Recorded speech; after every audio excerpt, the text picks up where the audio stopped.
Hey, what's going on, YouTube? Welcome back to another edition of Lisa Renee TV. If you have not yet subscribed to the channel, please go ahead and make sure you hit the subscribe button before you leave today.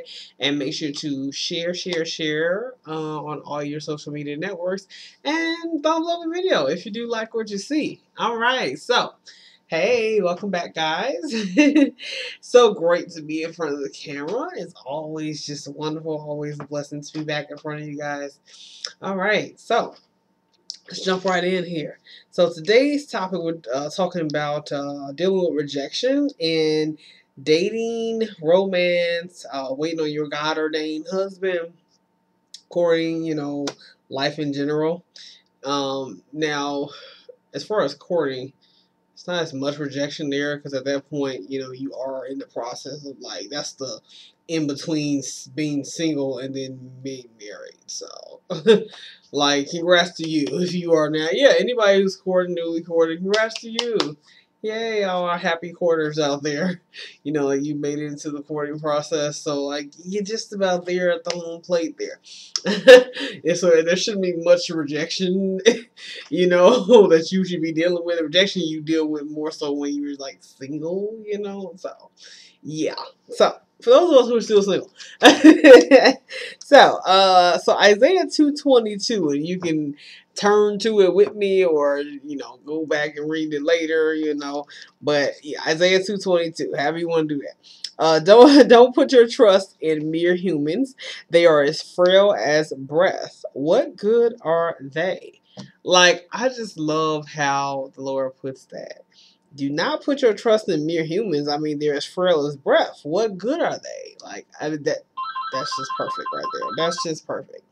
Jeremiah 17:5.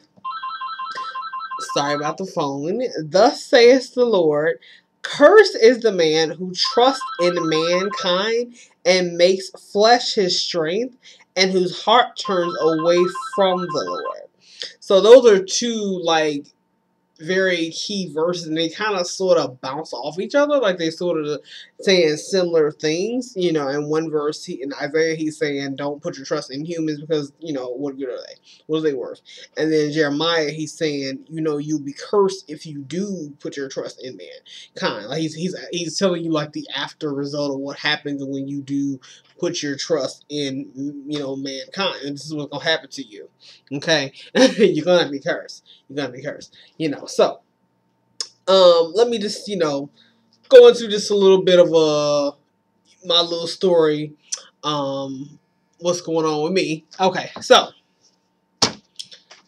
actually I need to pause. Yeah, let me pause and I'll be right back. Hey guys, okay, I'm back. Alright, so I do apologize for the previous interruption. My mother called. She's coming from work, so yeah, we had to, confer about dinner and everything, all that good stuff. Anyway, so yeah, so as I was saying, so I had this little story I just want to tell y'all quickly. Okay, so what's going on with me currently? Okay, so there was this guy in my church, right? And he is our current musician. Because we've had a couple of them over the past year, but finally we settled on this guy now that we have currently. And it was so weird. The first time I saw him, I guess it was maybe a month or a couple months ago. I thought he was cute, He's brown skin, braids his hair, I said he's cute, but I didn't really think it's anything, too major of it, cause I know this happens to a lot of women in the church where they get, all excited and wild over a guy, oh, did you see the way he smiled at me, or he is so fine, and this crush develops, and you start to kind of attaching, all these weird marriage fantasies to the guy, and I'm like, you don't really know him, he doesn't really know you, so you have to keep that in mind. I'm like, okay, he hasn't really pursued you yet, so you already know what's going on, or if he's gonna pursue you, he may not pursue you at all. He could be married, his girlfriend be sitting there looking at you like this, you don't even know what's going on there. It's just be careful with that, tread lightly. So I didn't think anything of. Then I kind of noticed we kept eyeballing each other. It was so weird. We kept looking at each other. The first time I saw him, it's a couple months ago. Not the first time I saw him. So then, he said unto me out of service. I said unto him, I wasn't paying attention no more, thinking about him. I think I commented to my mom later that he was cute. That was pretty much was it. Then a few Sundays rolled by, and I found out that my grandma, she was saying that she thought he was married. Well, the lady who's what do they call that? She's a choir director. She said something about it because he didn't come one Sunday, and they were saying he was on vacation because he was with his wife. And my grandma, just telling us what was going on because I think we didn't come to service that one Sunday, so I didn't know. I didn't know he was missing. My grandma was just updating us about what happened that Sunday in church, and she's like, "Oh, well, the musician wasn't there because he was on vacation with his wife." I was like, "His wife?" So I didn't know. So it was kind of like a shock to me, and I guess I was like maybe. I don't know, like, if I was mildly disappointed or what, because I guess I liked him a little bit. I thought he was cute.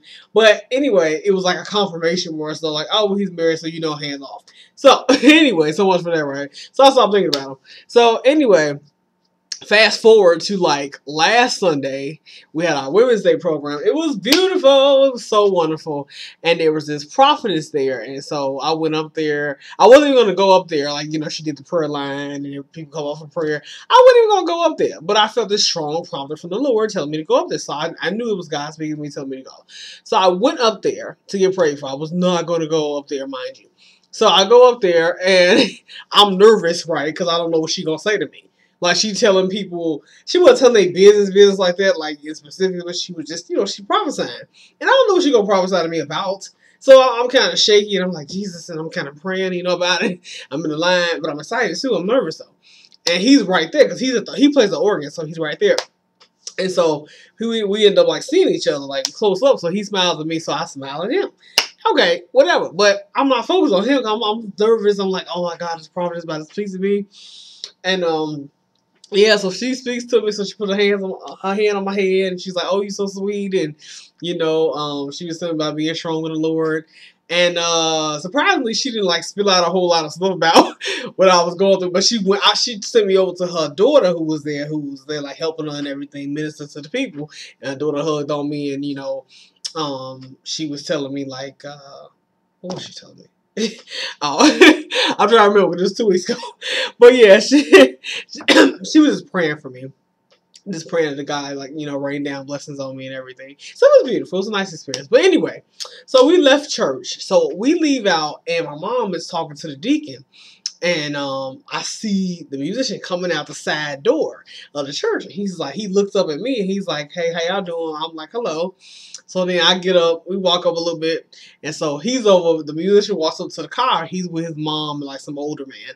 And so then he turns around, all of a sudden looks at me, and he's like, "Hey, don't I know you from somewhere?" I think I know you. I swear I know you from like a church or something. I know it's a church. I seen you somewhere before. And I'm like, first of all, I'm shocked because I'm like, he's talking to me. So I'm like, oh my God, like he's talking to me. And I was like, yeah, you look kind of familiar to me too. Because he said I look familiar to him. And I'm like, yeah, you look kind of familiar to me too. I'm like, oh, yeah, okay. And he was like, all right, well, you have a good day. I was like, you too. They got a car, drove off. We did the same. Okay, so anyway, fast forward to this week. I went to church with my grandma today, and I thought, I just, I didn't know what was going to happen. I prayed, I kind of was thinking about it the whole week, because I kept wondering, was this going to be, was the guy going to say something to me? Would this possibly be it?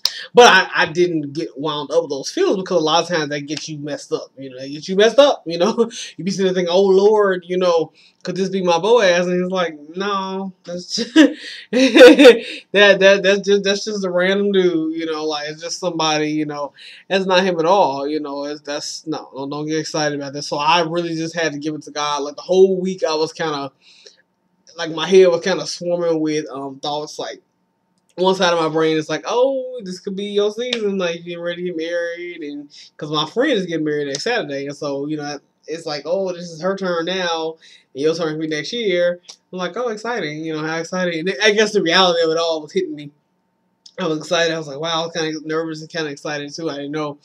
But then another side, more logical side of my brain was like, just relax. And you just need to really take it easy, because he doesn't know your name, so you don't want to be this excited about a guy who doesn't really know your name, who didn't bother to get your name, although he claims he knows you.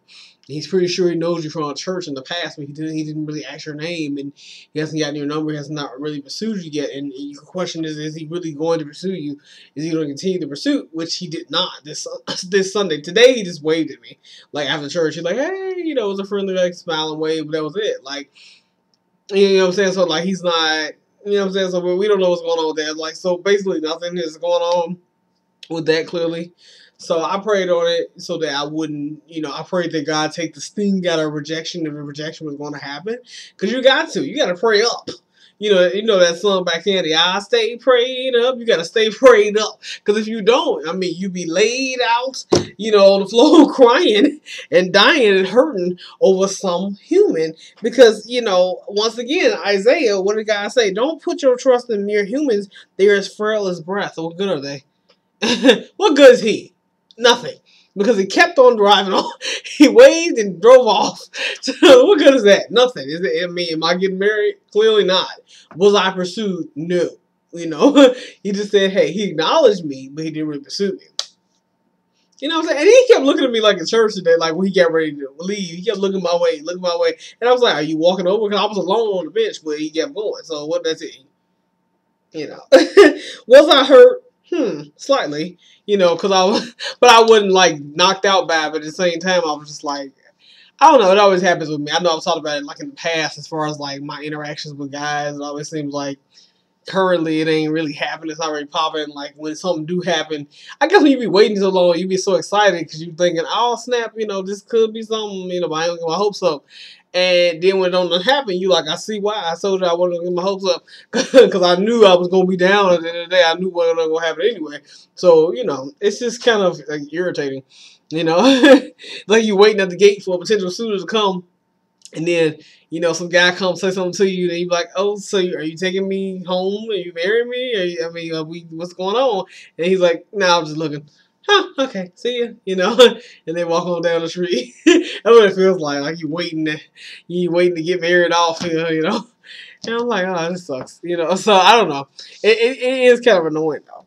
So Luke 6:22-23. Blessed are you when people hate you and when they exclude you and revile you and spur your name as evil on account of the Son of Man. Rejoice in that day and leap for joy, for behold, your reward is great in heaven, for so their fathers did to the prophets.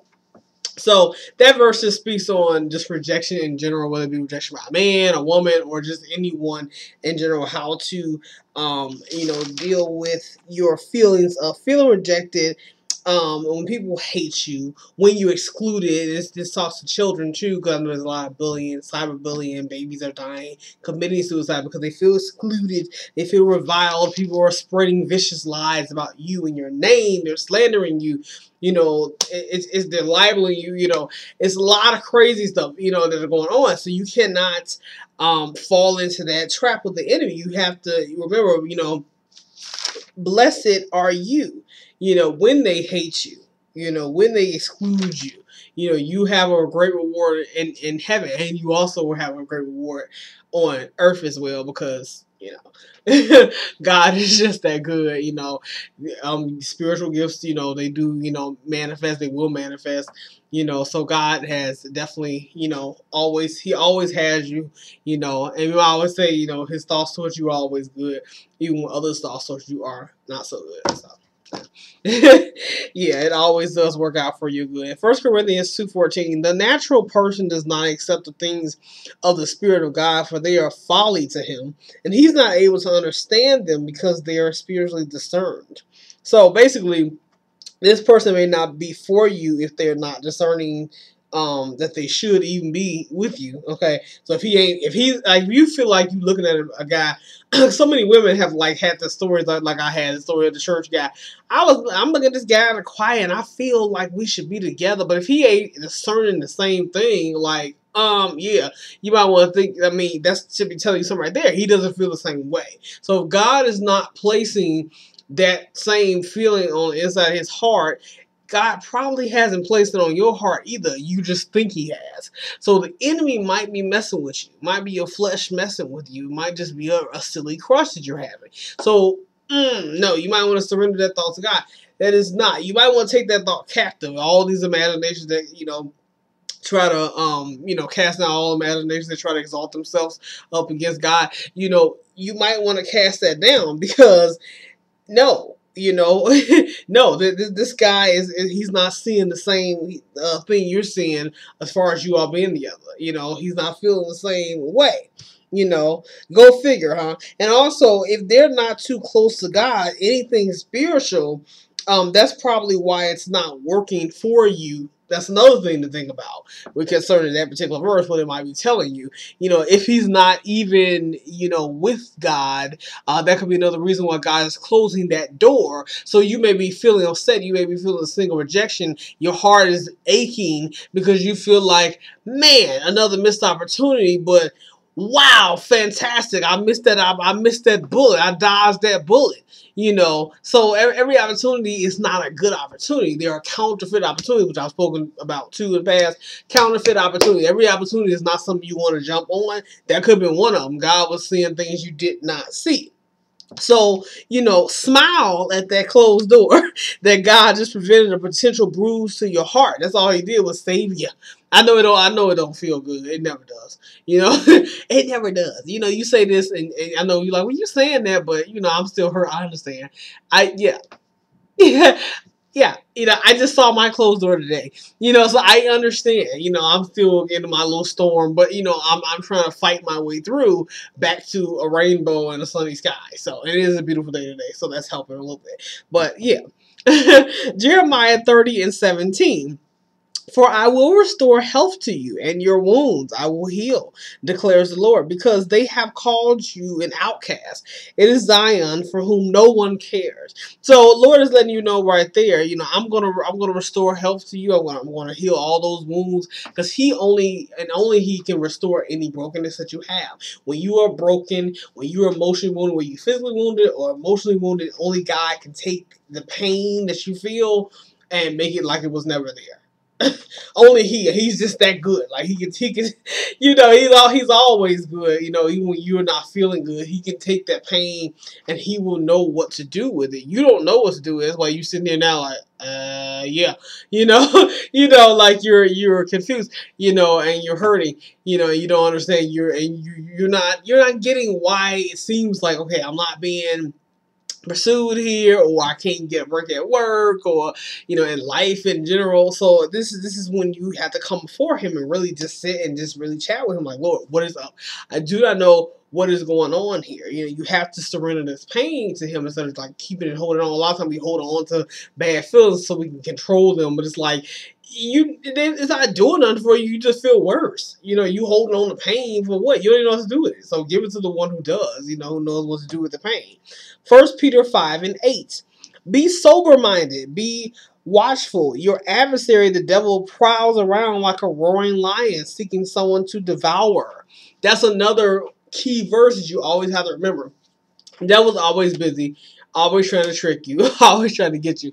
So you definitely have to always be on the watch, especially when it comes to dating. When you are in your single season, the devil's after you. He's after you when you first get married too. There are like and married couples who like first get married, they tell you about like spiritual attacks that came against them. Sometimes I think it's wise. Single women, I'll give you this tip of advice because this is what I do.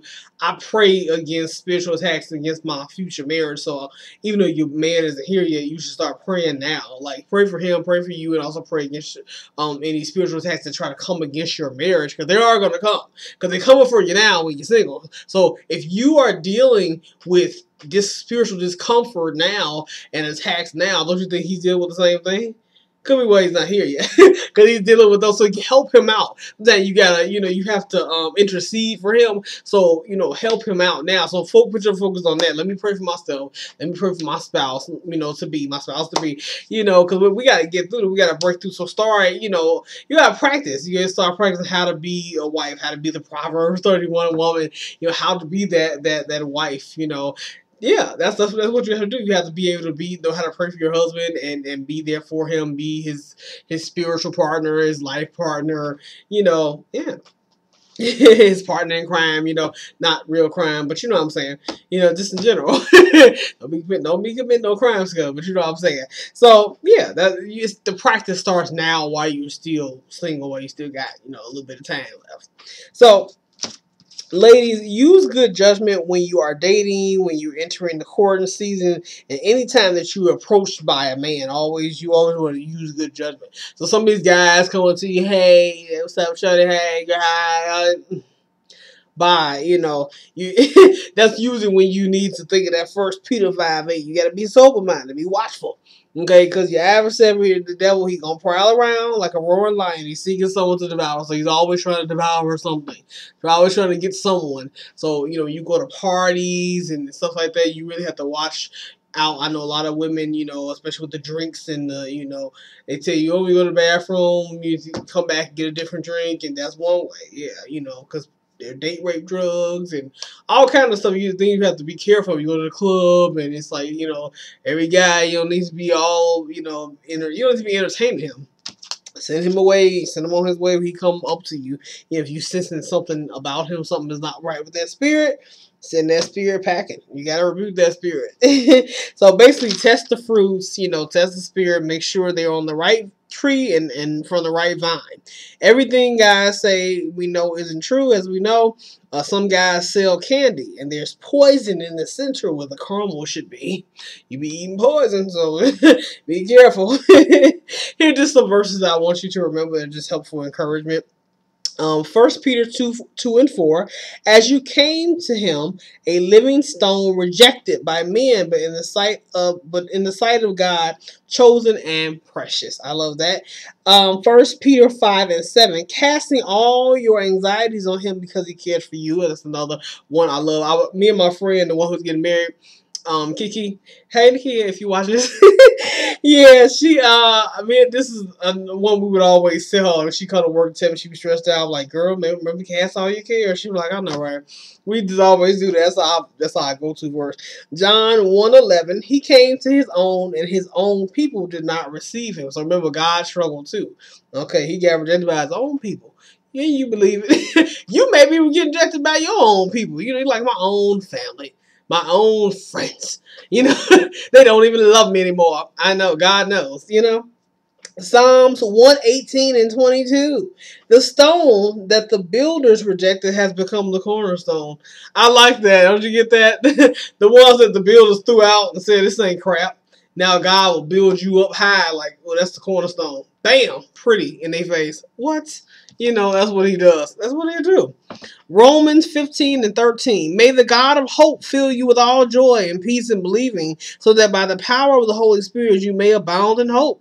And finally, Romans 8:31. What then shall we say to these things? If God is for us, who can be against us? Yes, and that's all I have for you today. I just wanted to come with just some quick encouragement. I know this video a little bit longer than usual, but sorry.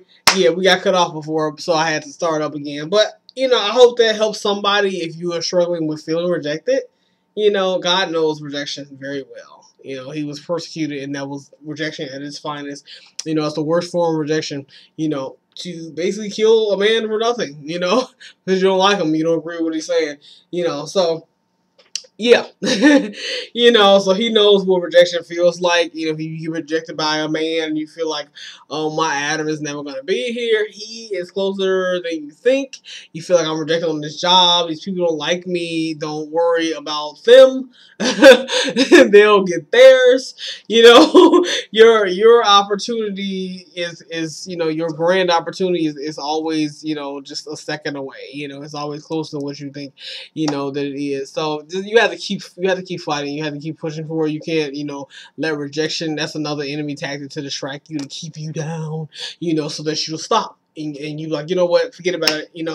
After I'm done, I'm not doing this. Like, no, do not. No, don't fall into that negative, nasty mindset. Like, keep pushing. Don't let anybody keep you from what God has for you. Never let the enemy keep you from what God has for you. You keep going. You keep pushing. You just keep, like I always say, you never let go of God's hand. No matter how much things try to pull you away from Him, you just keep going. You don't let no man, no woman, no boss, no supervisor, no coworker, no whoever, no employee, nobody make you say, I'm giving up on God. I'm not gonna do this no more. Like, no, because no, that would be the key to your failure right there. So do not do that. Don't fall in. Don't fall. Don't fall for it. But anyway, I'm gonna get off here.